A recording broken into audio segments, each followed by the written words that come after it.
Hi and welcome to आवाज overdrive. मैं हूं दीपाली राणा और आज ओवरड्राइव में हम आपको दिखाएंगे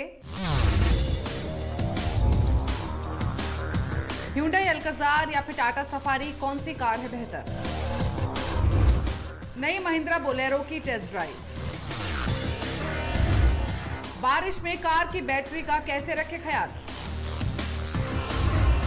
और हमारे एक्सपर्ट 2 to the 1 बताएंगे Hyundai Venue 1.2 लीटर या 1 लीटर टर्बो में बेस्ट कौन। दोनों का फर्क जो है वो सिर्फ 1 लाख रुपए का है। टाटा सफारी या फिर हाल ही में लॉन्च हुई Hyundai अल्काज़ार के बीच में अगर आप कंफ्यूज हैं कि कौन सी गाड़ी आपको लेनी चाहिए या फिर कौन सी 6-7 सीटर एसयूवी आपके लिए बेस्ट है, तो आपकी इस कंफ्यूजन को मैं करती हूं दूर। देखिए मेरे साथ ये स्टोरी और जानिए सफारी और अल्काज़ार में से कौन सी गाड़ी है बेहतर।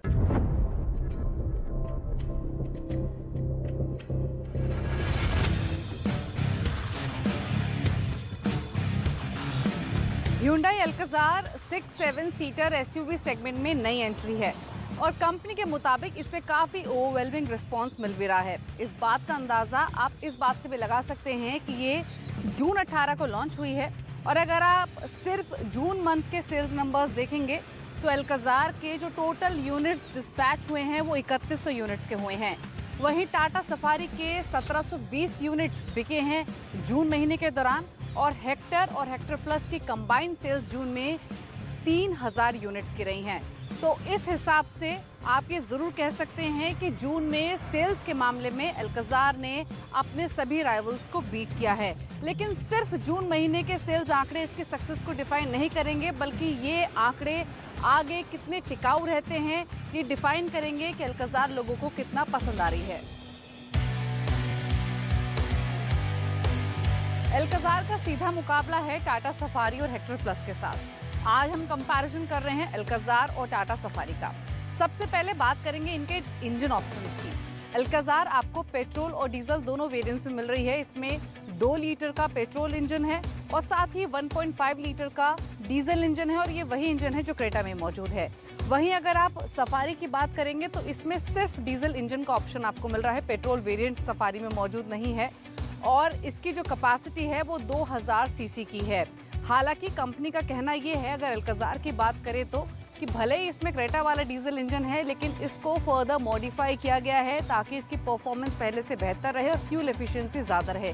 तो सबसे पहले इनकी ड्राइव करते हैं और देखते हैं कि दोनों गाड़ियों की ड्राइव में क्या डिफरेंस है, रोड पर प्रेजेंस और परफॉर्मेंस किसकी बेहतर है।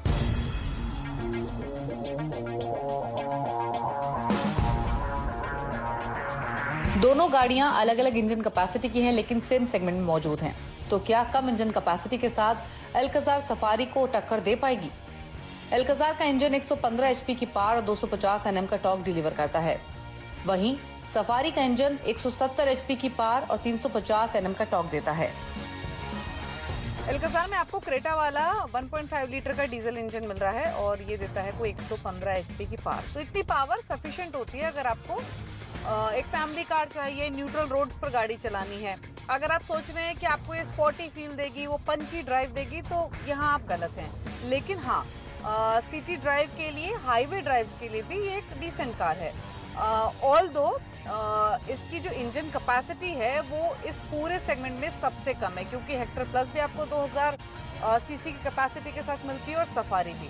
तो इसमें पावर कम है लेकिन डिसेंट ड्राइव आपको मिलेगी। ऑल्दो इसमें जो और फीचर्स दिए गए हैं ड्राइव से रिलेटेड, चाहे वो 360 डिग्री कैमरा हो, वो एक वेलकम एडिशन है। दूसरी इंपॉर्टेंट बात, इसका स्टीयरिंग बहुत लाइट है, मतलब इसको आपको रोटेट करना, चलाना बहुत इजी आप फील करते हैं। तो भले ही इसका इंजन कम पावर का है लेकिन ऐसा बिल्कुल भी नहीं है कि आपको वो कम पावर कहीं एहसास होगी इसको ड्राइव करते हुए। आपका बड़ा ही प्लेजेंट एक्सपीरियंस रहेगा इसको ड्राइव करते हुए। अगर आपको रफ टेरेन पे जाना है तो आप थोड़ा डिसअपॉइंट जरूर हो सकते हैं अल्काज़ार के साथ, बट एक फैमिली कार के तौर पर अच्छी ड्राइव आपको मिलेगी इसमें। अल्काज़ार की इंजन कैपेसिटी इस सेगमेंट के लिए एडिक्वेट है लेकिन लोवेस्ट इन सेगमेंट है। हालांकि अगर कंपेयर करें क्रेटा से तो Creta DCT is more fun to drive. Alcazar का ग्राउंड क्लियरेंस 200 mm का है which is fine for Indian roads. Safari में 2000 सीसी का मल्टी जेट डीजल इंजन है जो कि काफी पंची है। पहले इसकी ड्राइव की अच्छी बातें आपको बता देते हैं। वो ये कि एक तो चाहे आप इसको न्यूट्रल रोड्स पर चलाएं या फिर रफ टेरेन वेट रोड्स पर चलाएं, इसकी परफॉर्मेंस काफ़ी स्ट्रॉन्ग है अल्काज़ार के कंपैरिजन में, क्योंकि इसका ग्राउंड क्लियरेंस हो या फिर टेरेन रिस्पॉन्स हो वो सुपर्ब है। अब इसकी नेगेटिव बातें बताते हैं, फिर आपको बताते हैं कॉन्स क्या हैं। एक तो इसका स्टीयरिंग बहुत हैवी है। दूसरी चीज़ ये कि जैसे ही आप इसकी स्पीड बढ़ाते हैं, एक्सेलरेट करते हैं, 3500-4000 आरपीएम पर पहुंचते हैं, तो इसका इंजन बहुत नॉइज़ क्रिएट करता है। तो वो थोड़ा सा ट्रबल आपको करेगा जब आप इसको हाई स्पीड्स में चलाएंगे। ऑल्दो टर्न्स पर और इसका जो रिस्पॉन्स है वो बहुत सुपर्ब है। सफारी का इंजन पावरफुल है और गुड ड्राइवेबिलिटी और पंची राइड ऑफर करता है। 6 स्पीड ऑटोमेटिक ट्रांसमिशन स्मूथ और कॉम्पिटेंट है। ग्राउंड क्लियरेंस सफिशिएंट है और गड्ढों और खराब सड़कों पर परफॉर्मेंस अल्काज़ार के मुकाबले बेहतर है। सफारी में थोड़ा डिसअपॉइंट करता है इसका हैवी स्टीयरिंग और गियर बॉक्स जो मोस्ट रेस्पॉन्सिव नहीं है। ड्राइव के बाद अब बात करते हैं इन दोनों गाड़ियों की रोड प्रेजेंस की, इनके डायमेंशंस की और इनके लुक्स की। तो एक चीज तो क्लियर है, जब ये दोनों गाड़ी सड़कों पर दौड़ती हैं तो सफारी के लुक्स ज्यादा इंटरेस्टिंग लगते हैं, क्योंकि ये ह्यूज लगती है अल्काज़ार के सामने। ये एक मैस्कुलर बल्कि लुक डिलीवर करती है, या फिर ये भी कह सकते हैं कि जो proper rough tough SUV stance है वो आपको सफारी में ज़्यादा नजर आएगा। On the other hand Alcazar थोड़े सोफिस्टिकेटेड लुक्स डिलीवर करती है, एक family car sort of looks आप इसके कह सकते हैं। दूसरी इंपॉर्टेंट चीज़, अब बात करते हैं इनके डायमेंशंस की, तो आप देखकर ही अंदाज़ा लगा सकते हैं कि अल्काज़ार के मुकाबले सफारी का साइज़ जो है वो ज़्यादा बड़ा है। अल्काज़ार अपने सेगमेंट में स्मॉलेस्ट एसयूवी है, वहीं सफारी अपने सेगमेंट में टॉलेस्ट और वाइडेस्ट एसयूवी है अगर बाकी गाड़ियों से भी कंपेयर करें। तो डायमेंशंस के हिसाब से सफारी लीड करती है साइज़ के मामले में। हालांकि अगर आप व्हील बेस देखेंगे तो Hyundai अल्काज़ार का जो व्हील बेस है वो लार्जेस्ट इन सेगमेंट है, लगभग 2.76 मीटर का। और अगर आप बात करेंगे सफारी की तो इसका जो व्हील बेस है वो स्मॉलेस्ट इन सेगमेंट है, और इस व्हील बेस का जो सीधा इम्पैक्ट हुआ है वो बूट स्पेस पर हुआ है, क्योंकि अल्काज़ार में आपको 180 लीटर का बूट स्पेस मिल रहा है जो कि लार्जेस्ट इन सेगमेंट में। सफारी में आपको 73 लीटर का बूट स्पेस मिल रहा है जो कि स्मॉलेस्ट इन सेगमेंट है। तो अगर प्रैक्टिकलिटी को ध्यान में रखें तो अल्काज़ार डेफिनेटली फिट बैठती है, क्योंकि अगर आपको फैमिली के साथ ट्रैवल करना है तो आपको बूट स्पेस तो चाहिए ही। वो डिज़ायर आपकी सफारी फुलफिल नहीं करेगी, बल्कि अल्काज़ार ज़रूर करेगी। अब बात करते हैं फीचर्स और स्पेस की। अल्काज़ार में कई पर्सन सेगमेंट फीचर्स मौजूद हैं, जैसे कि डिस्टिंक्टिव फीचर्स के तौर पर 10.25 इंच का digital instrument cluster, 8 speaker Bose surround system, air purifier, retractable stables for second row, rear window sunshade, 360 degree camera वगैरह वगैरह। बात करें स्पेस और हेडरूम की तो फर्स्ट रो में अल्काज़ार में सफारी के मुकाबले स्पेस कम मिलेगा, हेडरूम भी थोड़ा कम है, ऑल्दो सीट्स कूल और कंफर्टेबल हैं। वहीं बात करें सेकंड रो की तो कैप्टन सीट्स अल्काज़ार में मीडियोकर हैं, लेग रूम जस्ट ओके है। थर्ड रो और बूट को अकोमोडेट करने के लिए सेकंड रो स्पेस कॉम्प्रोमाइज की गई है। वहीं थर्ड रो सिर्फ किड्स के लिए मौजूद है। हालांकि थर्ड रो में अलग अलग यूएसबी पोर्ट्स मौजूद हैं पैसेंजर्स के लिए, जो कि एक अच्छा एडिशन है। वहीं बात करें सफारी की तो स्पेस के मुकाबले में सफारी बेहतर है। फ्रंट रो में हेडरूम, शोल्डर रूम और लेग रूम अल्काज़ार के मुकाबले ज्यादा है। सेकंड रो में भी स्पेस आपको अल्काज़ार के मुकाबले ज्यादा मिलेगी। और बात करें थर्ड रो की तो ये ज्यादा प्रैक्टिकलिटी ऑफर करती है। ऑल्दो थर्ड रो की एक्सेसिबिलिटी अल्काज़ार के मुकाबले सफारी में थोड़ी टाइट है, यानी अल्काज़ार में थर्ड रो तक पहुंचना आसान है, वहीं थोड़े एफर्ट्स आपको सफारी में करने पड़ते हैं थर्ड रो तक पहुंचने के लिए। सफारी में जो फीचर्स मौजूद नहीं है उसमें 360 डिग्री कैमरा, वेंटिलेटेड सीट्स, ये ऐसे फीचर्स हैं जो मिसिंग हैं। इसके अलावा सफारी में जो मिसिंग है वो है पेट्रोल वर्जन। अल्काज़ार में आपको 2 लीटर की इंजन कैपेसिटी का पेट्रोल इंजन का ऑप्शन मिलता है। अब बात करते हैं कीमत की, तो प्राइस के मामले में सफारी बाजी मारती है, क्योंकि सफारी की कीमत शुरू होती है 15 लाख से, वहीं अल्काज़ार की कीमत शुरू होती है लगभग 16,30,000 के साथ। ओवरऑल दोनों कार्स को चलाने के बाद ये कह सकते हैं कि रेगुलर फैमिली कार के तौर पर एसयूवी अगर आपको चाहिए जिसमें गुड सीटिंग कैपेसिटी हो, डिसेंट स्पेस हो, बूट अच्छा हो, ड्राइव बेहतर हो, तो Hyundai अल्काज़ार बेहतर लगती है। फीचर्स इसमें टॉप नॉच हैं। थोड़ी सी जो दिक्कत है वो है इसकी कीमत के साथ, क्योंकि इन तमाम फीचर्स और इंजन कैपेसिटी के साथ हम एक्सपेक्ट कर रहे थे कि अल्काज़ार की कीमत थोड़ी कम होती। वहीं अगर बात करें सफारी की, तो सफारी में आपको पंची स्पोर्टी ड्राइव मिलती है, इंटीरियर्स डिसेंट हैं, फीचर्स ठीक ठाक है और स्पेस अल्काज़ार के मुकाबले बेहतर है। अब आपको चूज करना है कि आपकी प्रायोरिटीज के हिसाब से कौन सी गाड़ी फिट बैठती है।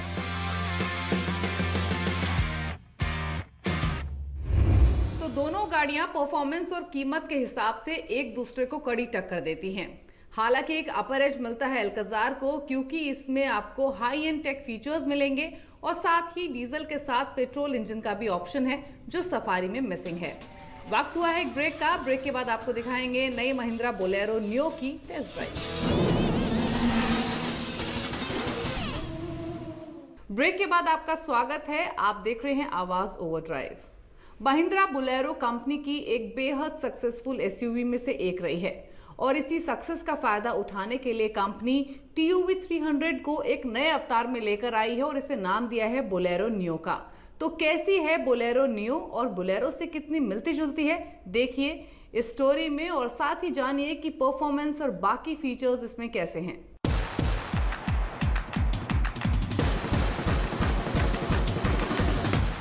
महिंद्रा बोलेरो सबसे सक्सेसफुल एसयूवी रही है भारत में। 20 साल से ज्यादा इसे हो चुके हैं और ग्राहकों को अभी भी ये बहुत पसंद आती है। इस बात का अंदाजा तो आप इस बात से लगा सकते हैं कि बोलेरो की अब तक 13 लाख यूनिट्स बिक चुकी हैं। लेकिन क्या TUV 300 को बोलेरो नियो के नाम से लॉन्च करने के बाद ये बोलेरो की सक्सेस दोहरा पाएगी? ये तो आने वाला वक्त ही बताएगा। लेकिन कंपनी TUV 300 को बोलेरो नियो के नाम के साथ लेकर आई है, जिसके लुक्स फीचर्स में काफी बदलाव किए गए हैं। कीमत इसकी शुरू होती है 8.5 लाख तक और जाती है 10 लाख रुपए तक। बोलेरो न्यू के फ्रंट लुक पर काफी काम किया गया है। हेडलाइट्स अगर आप देखेंगे तो इनको रीप्रोफाइल किया गया है, पहले के मुकाबले ये स्लीक है, यानी TUV 300 से अगर कंपेयर करें तो LED DRLs मौजूद है जो कि अपर हाफ पे दिए गए हैं। फॉग लैंप्स नए हैं और जो फ्रंट बम्पर है वो भी रीवर्क किया गया है। इसके अलावा महिंद्रा के जो लेटेस्ट डिजाइन एलिमेंट है यानी 6 स्लैट क्रोम ग्रिल वो भी आपको इसमें मिल रही है। हालांकि इंटरेस्टिंग ये है कि अगर आप स्टैंडर्ड बोलेरो से कंपेयर करेंगे तो बोलेरो न्यू में भी वो कुछ डिजाइन एलिमेंट्स मिलेंगे जो कि स्टैंडर्ड बोलेरो में होते हैं। फिर चाहे वो फ्लेयर्ड व्हील आर्क से क्यों ना हो, ये प्लास्टिक पैडिंग है जो कि आपको चारों तरफ मिलेगी। एसयूवी के व्हील्स अगर आप देखेंगे तो 6 स्पोक सिल्वर व्हील्स इसमें दिए गए हैं। हालांकि रूफ रेल्स इसमें मिसिंग हैं, तो फ्रंट में और साइड प्रोफाइल में काफी चेंजेस आपको इसमें नजर आएंगे। अगर आप बोलेरो न्यू का रेयर प्रोफाइल देखेंगे तो इसकी टेल लाइट्स हो या फिर इसके पीछे का डिजाइन एलिमेंट हो, वो थोड़ा सा आपको स्टैंडर्ड बोलेरो के डिजाइन को रिफ्लेक्ट जरूर करेगा। हालांकि रेयर साइड पे जो हाईलाइट है वो है ये स्पेयर व्हील, इसका कवर जिस पे बोलेरो की ब्रांडिंग आपको मिलेगी। यहाँ भी आपको बोलेरो न्यू की ब्रांडिंग मिल रही है। तो ओवरऑल लुक्स में काफी चेंजेस है, लेकिन इंटीरियर्स और फीचर्स में क्या एडिशन किए गए हैं वो देखते हैं। इंटीरियर्स अगर आप देखेंगे तो एक्सटीरियर्स की तरह उतने एक्सटेंसिव चेंजेस आपको नजर नहीं आएंगे और इनफैक्ट फर्स्ट लुक में आपको TUV 300 का लुक एंड फील इंटीरियर्स में मिलेगा। हालांकि अगर हाइलाइट्स की बात करें, चेंजेस की बात करें तो नया इंस्ट्रूमेंट क्लस्टर आपको मिल रहा है, डायल्स नए हैं। इसके अलावा सेंटर में मौजूद जो MID स्क्रीन है वो भी नई है। बेज अपॉलिस्ट्री इसमें दी गई है जिसमें टेक्सचर का भी इस्तेमाल किया गया है। इसके अलावा अगर आप सेकंड रो को देखेंगे तो सेकंड रो में आपको बीच में आर्मरेस्ट होल्डर मिल रहा है जहां पर आप आर्मरेस्ट कर सकते हैं और बोलेरो की तरह इसमें जंप सीट्स भी दी गई हैं जो कि इसको एक 7 सीटर SUV बनाती हैं। लेकिन बाकी स्पेस के मामले में या और फीचर्स के मामले में बहुत ज़्यादा चेंजेस नहीं किए गए हैं। एक और चेंज किया गया है जो ये टिल्ट एडजस्टेबल पावर स्टीयरिंग है, ये ऑल टुगेदर नया है। बोलेरो न्यू में 1.5 लीटर का 3 सिलेंडर डीजल इंजन है जो स्टैंडर्ड बोलेरो में भी मौजूद है। हालांकि इसकी पावर बोलेरो से ज्यादा है। बोलेरो का इंजन 76 HP की पावर देता है, वहीं बोलेरो न्यू का इंजन डिलीवर करता है 100 bhp की पावर। वहीं स्टैंडर्ड बोलेरो में 210 Nm का टॉर्क मिलता है और बोलेरो न्यू में 260 Nm का टॉर्क है। दोनों ही गाड़ियों में 5 स्पीड मैनुअल गियरबॉक्स मिलता है। बोलेरो नियो की इंजन परफॉर्मेंस अच्छी है। पहले और दूसरे गियर में भी इस गाड़ी का इंजन स्ट्रॉन्ग पावर डिलीवर करता है और इमीडिएट पुश आपको मिलता है, वो भी विदाउट लैग। नियो में मॉडर्न सस्पेंशन सेटअप है with independent front and multi link rear, जिससे गड्ढों, खराब सड़कों या फिर ऊंचे नीचे टेरेन को ये विद एज हैंडल करती है। बोलेरो नियो में महिंद्रा का नेक्स्ट जनरेशन 3 चेसिस भी मिलता है, जो स्कॉर्पियो और नई थार में भी मौजूद है। इसके अलावा नियो में इंजन स्टार्ट स्टॉप टेक भी मिलेगा। नियो में एक इंटरेस्टिंग एडिशन है रियर एक्सेल में मैकेनिकल लॉकिंग डिफरेंशियल का ऑप्शन। बोलेरो नियो में आपको CBC, dual airbag, central locking, power Windows के फीचर्स भी मिलेंगे, जो स्टैंडर्ड बोलेरो में मौजूद नहीं है। बोलेरो नियो एक प्रॉपर एसयूवी है जिसमें डिसेंट फीचर्स और गुड ड्राइविंग कैपेबिलिटीज दी गई हैं। बोलेरो नियो का कोई डायरेक्ट कंपटीशन तो मौजूद नहीं है, बट इसके साइज के हिसाब से, प्राइस रेंज के हिसाब से ये कम्पीट करेगी सब कॉम्पैक्ट एसयूवी सेगमेंट में। कंपनी इस एसयूवी को यंगर अर्बन कस्टमर्स के लिए पोजीशन करना चाहती है। ऑल्दो एक चीज और मेंशन करना जरूरी है, वो ये कि बोलेरो में आपको ऑटोमेटिक ट्रांसमिशन का वेरिएंट नहीं मिलेगा। अब सवाल उठता है बोलेरो नियो की सक्सेस का। क्या बोलेरो के नेम टैग के साथ ये बोलेरो की सक्सेस को किस हद तक अचीव कर पाएगी, ये तो अगले कुछ महीनों में पता लगेगा। लेकिन इंटरेस्टिंग ये है कि कंपनी आने वाले दिनों में नियो प्लस एडिशन को भी प्लान कर रही है।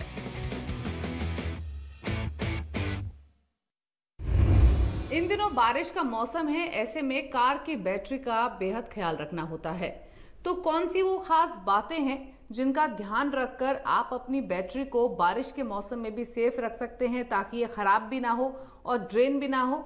देखिए टिप ऑफ द वीक और जानिए बारिश के मौसम में बैटरी का कैसे रखें ख्याल। कार के लिए एनर्जी का बड़ा जरिया बैटरी होती है, इसलिए हफ्ते में एक बार बैटरी की जांच जरूर करें। हर हफ्ते एक बार बैटरी टर्मिनल के पास जमा एसिड जरूर साफ करें। अगर बैटरी मेंटेनेंस फ्री नहीं है तो उसमें पानी डालना पड़ता है, तो बैटरी में पानी का लेवल नियमित रूप से जांचते रहें। अक्सर लोग बैटरी टर्मिनल पर ग्रीस का इस्तेमाल करते हैं, लेकिन ये ग्रीस आपकी बैटरी को खराब कर सकता है। इसलिए ग्रीस की जगह पेट्रोलियम जेली या रोजमर्रा में काम आने वाली वैसलीन का प्रयोग कर सकते हैं। याद रखें, हमेशा बैटरी टर्मिनल को साफ रखें। अक्सर चलते चलते कार गर्म होने लगती है। इसका असर कार की बैटरी पर पड़ता है और उसका पानी जल्दी सूख जाता है। इससे बैटरी जल्दी ऑक्सीडाइज हो जाती है। इसलिए जरूरी है कि बैटरी का ख्याल रखने के लिए इंजन की भी देखभाल की जाए।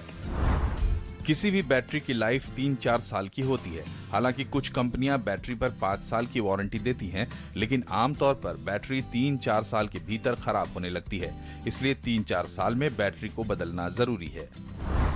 जब भी गाड़ी बंद करें तो ध्यान रखें कि सभी लाइट्स या इंफोटेनमेंट सिस्टम बंद हो।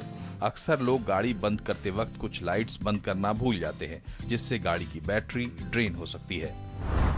बैटरी में इस्तेमाल होने वाली केबल ठीक से कवर की गई है या नहीं, इसका जरूर ध्यान रखें। केबल पर सही तरीके से इंसुलेशन नहीं होने पर स्पार्किंग या शॉर्ट सर्किट का खतरा बना रहता है। करंट लीक भी हो सकता है।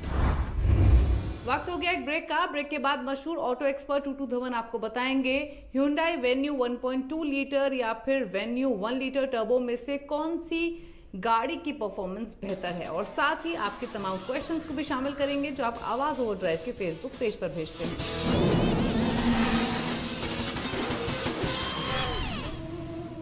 ब्रेक के बाद आपका स्वागत है। आप देख रहे हैं आवाज ओवरड्राइव और आपके तमाम क्वेश्चंस को शामिल करने का समय हो गया है। हमेशा की तरह आपकी सभी क्वेरीज को एड्रेस करने के लिए मशहूर ऑटो एक्सपर्ट टूटू धवन हमारे साथ मौजूद हैं। टूटू जी, स्वागत है आपका। ढेर सारे क्वेश्चंस हमेशा की तरह मिले हैं और जो पहला सवाल है वो मुकुंद सेन का है। ये गाड़ी खरीदना चाहते हैं, Hyundai Venue इन्होंने चुनी है, लेकिन ये समझना चाहते हैं कि 1.2 लीटर पेट्रोल वेरिएंट के साथ जाएं या फिर 1 लीटर टर्बो। बताइए क्या सजेशन है इनके लिए। मुकुंद जी, दोनों का फ़र्क जो है वो सिर्फ 1 लाख रुपए का है, और 1 लाख रुपए के अंदर आपको फीचर्स भी बहुत बढ़िया मिलेंगे और साथ साथ में पावर भी इंजन की ज़्यादा। जो 1 लीटर वाला टर्बो इंजन है दैट टेक्स आउट 120 bhp और फ्यूल एफिशिएंसी भी है 18 से 19 किलोमीटर की दावा है। फीचर्स उसमें पूरे हैं जो और गाड़ियों के और मेकर्स ने भी दिए हैं और जो आजकल लेटेस्ट चाहिए इंक्लूडिंग ट्रैकिंग एंड स्मार्टफोन के ऊपर उसके ऐप्स के थ्रू आप उसको चला सकते हैं। और उसके अंदर IMT इंटेलिजेंट मैनुअल ट्रांसमिशन लगी हुई है, जिसके साथ आपको it is almost like driving N automatic vehicle. उसमें क्लच नहीं होता और सिर्फ ब्रेक और एक्सीलेटर से आप गाड़ी चलाएंगे। और प्राइस उसकी 10 लाख रुपए है with the banking of Hyundai's after sale service pan India. अगला सवाल हमें मयंक अग्रवाल ने भेजा है। ये Toyota urban cruiser automatic transmission gearbox के साथ लेने का सोच रहे हैं, जानना चाहते हैं ये गाड़ी कैसी है। मयंक जी, आपको जो पसंद है टोयोटा की अर्बन क्रूजर, तो आपको तो रुकने की ज़रूरत ही नहीं है, फिर तो आपको सीधा ही जाके गाड़ी ले लेनी चाहिए। और गाड़ी बहुत बढ़िया है। और ये this is actually from the stables of Maruti, but Toyota ने अपना उसके अंदर थोड़ा सा chrome and features and fittings and filling जो हैं वो थोड़ी सी इम्प्रूव की हैं to give it a better look. और 1.3 लीटर पेट्रोल इंजन है जो 105 bhp निकालता है। फ्यूल एवरेज 18 से 19 किलोमीटर की है। और प्राइस उसकी शुरू होती है 9.6 से और जाती है 12 लाख की। और आफ्टर सेल सर्विस आपको तो पता ही है, टोयोटा की भी is now rubbing shoulders with Maruti and Hyundai। Manish Tiwari ने अगला सवाल भेजा है। ये इलेक्ट्रिक बाइक खरीदना चाहते हैं और ये जानना चाहते हैं हीरो की इलेक्ट्रिक बाइक AE47 ये कैसी रहेगी आगे के लिए और कब तक इसका लॉन्च एक्सपेक्टेड है। मनीष जी, ये आप जो बाइक की बात कर रहे हैं, ये 2018 में ऑटो एक्सपो के अंदर इन्होंने दिखाई थी। और बिकॉज ऑफ दिस पेंडेमिक ये डिले हो गई है। लास्ट ईयर उन्होंने लॉन्च करनी थी, बट अब हो सकता है इस साल बाय फेस्टिव सीज़न वो लॉन्च कर दें। और इसके अंदर जो अच्छे जो फीचर्स हैं वो ये हैं कि इसके अंदर बैटरी जो है वो 3.5 किलोवाट की होगी। और जो मोटर है जो चलाने वाली है वो है 4 किलोवाट की, जो आपको रेंज देगी ऑलमोस्ट 250 किलोमीटर की। अकॉर्डिंग टू द मैन्युफैक्चरर तो वो तो ये भी कह रहे हैं कि शायद 150 से आपको ज़्यादा भी रेंज मिल जाए depending on your riding condition. तो ये था सजेशन टूटू धवन जी की ओर से हमारे सभी व्यूअर्स के लिए। समय की कमी होती है इसलिए ज़्यादा क्वेश्चंस हम शामिल नहीं कर पाते हैं, लेकिन अगले एपिसोड में आपके बाकी क्वेश्चंस को भी शामिल करेंगे, ये कोशिश रहेगी। इसी के साथ शो को समेटने का वक्त है। शुक्रिया टूटू जी तमाम क्वेरीज को आंसर करने के लिए। और अगर आपके पास अभी भी कोई क्वेरी है तो आप आवाज़ ओवरड्राइव के फेसबुक पेज पर जाकर अपने सवाल हमें भेज सकते हैं। और इसी के साथ इज द टाइम टू से गुड बाय। लेकिन घर से बाहर निकले तो मास्क जरूर पहनिए, प्रिकॉशंस लीजिए, जितना हो सके घर में रहिए। नमस्कार।